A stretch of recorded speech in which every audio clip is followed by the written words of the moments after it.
कहानी के स्टार्टिंग में एक चोर भाग रहा होता है जिसका पीछा हमारा हीरो ची लियांसन कर रहा होता है। वो उसको ज़बरदस्त कार फाइट के बाद पकड़ ही देता है।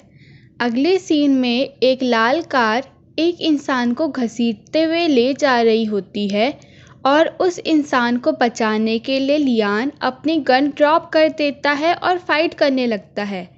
इसी समय वो अपनी इमेजिनेशन से बाहर आता है और बोलता है उसे परफेक्ट स्क्रिप्ट मिल चुकी है। लियान दरअसल एक स्क्रिप्ट राइटर होता है जो अपनी स्क्रिप्ट किसी को सुनाने के लिए कॉल करता है, लेकिन वो बिज़ी होने की वजह से कॉल कट कर देता है। तभी उसी कैफ़े में हमारी हीरोइन लियू शिया भी आती है जो प्रोफेशन से साइकोलॉजिकल काउंसलर होती है। वो दोनों एक दूसरे से बिल्कुल अनजान होते हैं और एक दूसरे पर ध्यान भी नहीं देते। आगे शिया जब जा रही होती है तो उसे एक आदमी दिखता है जिस पर लड़कियों का पूरा ग्रुप भड़क रहा होता है। वो भी उसी बिल्डिंग की लिफ्ट में आता है जिसमें शिया जा रही होती हैं। फिर वो 15 फ्लोर का बटन दबाता है। शिया कॉलेज साइकोलॉजिकल एसोसिएशन के 21st एनुअल कॉन्फ्रेंस में आती है जहाँ डायरेक्टर यैन उसे स्पीच देने को बोलते हैं। फिर वो उनसे पूछती है कि इस बिल्डिंग के 15 फ्लोर पर क्या है। वो बोलते हैं कुछ भी तो नहीं है, केवल छत है जहाँ बाद में हमारी पार्टी होगी। शिया को कुछ गड़बड़ लगती है और वो तुरंत छत पर आ जाती है जहाँ वो इंसान सुसाइड करने की कोशिश कर रहा होता है। वो कॉल करके सिक्योरिटी को इन्फॉर्म कर देती है और उस इंसान के पास आ जाती है। वो इंसान उससे बताता है कि वो भी बस औरों की तरह खूब सारा पैसा कमाना चाहता था। बाकी इतनी आसानी से स्टॉक और इन्वेस्टमेंट से पैसा कमा लेते हैं, पर उसके लिए ही इतना मुश्किल क्यों है? मैं तो बस खूब सारा पैसा कमाना चाहता था, लेकिन मैंने अपने बॉस के सारे पैसे डुबा डाले। अब वो मुझे मेरा घर बेचने को बोल रहे हैं। मेरे पे मेरी बीवी और बच्चों को पालने के लिए पैसे तक नहीं हैं। इतनी तकलीफ से बढ़िया तो है कि मैं ही ख़त्म हो जाऊं। इतनी देर में रेस्क्यू टीम भी वहां आ जाती है। लियान भी वहां से गुजर रहा होता है। शिया उसे कहती है ठीक है, अगर तुमने अपना मन बना ही लिया है तो मैं तुम्हें नहीं रोकूंगी। बस एक आखिरी बार अपने परिवार को ढंग से गुड बाय बोल दो। वो अपना फ़ोन देते हुए बोलती है कि आखिरी बार अपने बच्चों को बता दो कि अब से उनका कोई डैड नहीं रहेगा जो उन्हें पालेगा, प्रोटेक्ट करेगा, प्यार करेगा। भविष्य में उन्हें खुद ही अपनी जिम्मेदारी लेनी पड़ेगी। वो आदमी बोलता है मैं ये नहीं कर सकता, मैं एक बुज़दिल हूँ, मैं उन्हें फेस नहीं कर सकता हूँ। शिया बोलती है हर बच्चे के लिए उसका पापा हीरो ही होता है, वो तुमको कभी बुज़दिल नहीं समझेंगे। अगर तुम आज मर गए तो वो खुद को ही ब्लेम करेंगे कि वो अपने डैड को प्रोटेक्ट नहीं कर पाए। उनका फ्यूचर ऐसे ही बर्बाद हो जाएगा।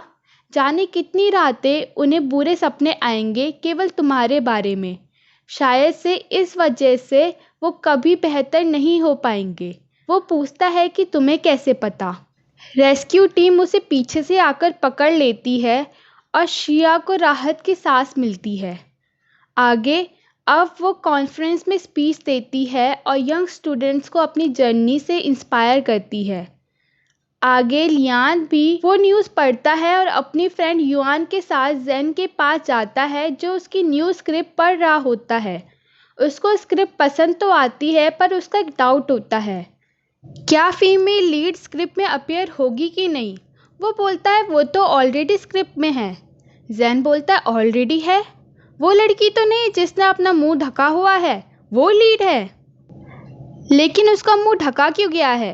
लियान बोलता है ताकि उसे पता न चले कि किडनैपर उसे किस रास्ते से लेकर आ रहे हैं। जेन बोलता है पर मेल लीड ने तो उसे पहले कभी देखा ही नहीं, अगर उसने कोई गलती कर दी तो। रुको, इसका लॉजिक है मेरे पास, तुम ये बताओ कि उनके बीच में रोमांस होगा कि नहीं। लियान बोलता है रोमांटिक रिलेशनशिप की क्या ज़रूरत है? जेन बोलता है बिल्कुल है, जनता वही डिमांड करती है। ये बताओ कि तुम स्क्रिप्ट में चेंज करोगे या नहीं।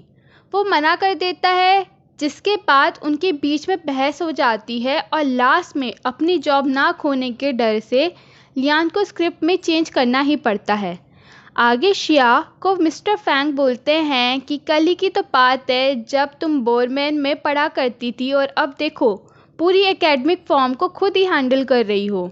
फिर वो उसे समझाते हैं कि वो छत पे बहुत ज़्यादा इम्पल्सिव हो गई थी, उसको ध्यान रखना चाहिए था। शिया बोलती है उसके लिए उस आदमी की जान बचाना ही सबसे ज़रूरी था उस समय। वो अपने ऑफिस की बातें करते हुए काउंसलिंग हाउस में चले जाते हैं। इधर लियान भी घर आकर डांस करते हुए लंच प्रिपेयर करता है। मिस्टर फैंग शिया से हिप्नोसिस केस के बारे में पूछते हैं तो वो बोलती है कि उस केस में साइकोलॉजिकल रेगुलेशन की वायलेशन हो रही है, इसलिए वो ये नहीं लेगी। मिस्टर फैंग कहते हैं कि इसे एक मदद की तरह समझो।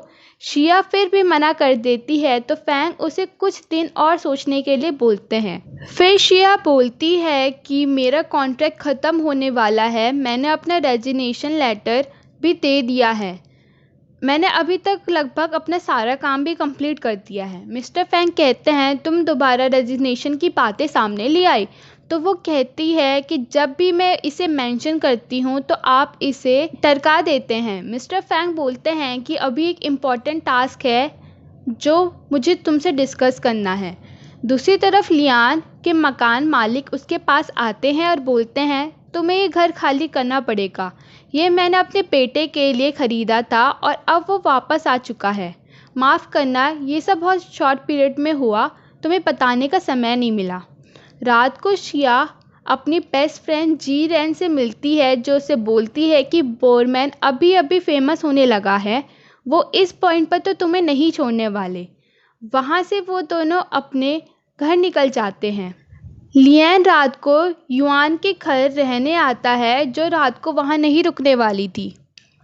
सिया को दिन के इंसिडेंट के बारे में याद आता है कि जब उस इंसान ने पूछा था कि तुम्हें कैसे पता, तब उसने बोला था क्योंकि मुझे भी मेरे डैड ने छोड़ दिया था और मैं भी अकेले ही बड़ी हुई हूँ। उसे वो दिन याद आता है जब उसके डैड ने सुसाइड किया था। दूसरी तरफ लियान स्क्रिप्ट को पूरा कर देता है और अपने ही टैलेंट की तारीफ़ों के पुल बांधकर डांस करने लगता है। अगले दिन शिया और जी रैन एक घर देखने जाते हैं। लियान और युआन को भी नेट में वही घर दिखता है और वो भी वहीं आ जाते हैं और ये एपिसोड यहीं पे ख़त्म हो जाता है।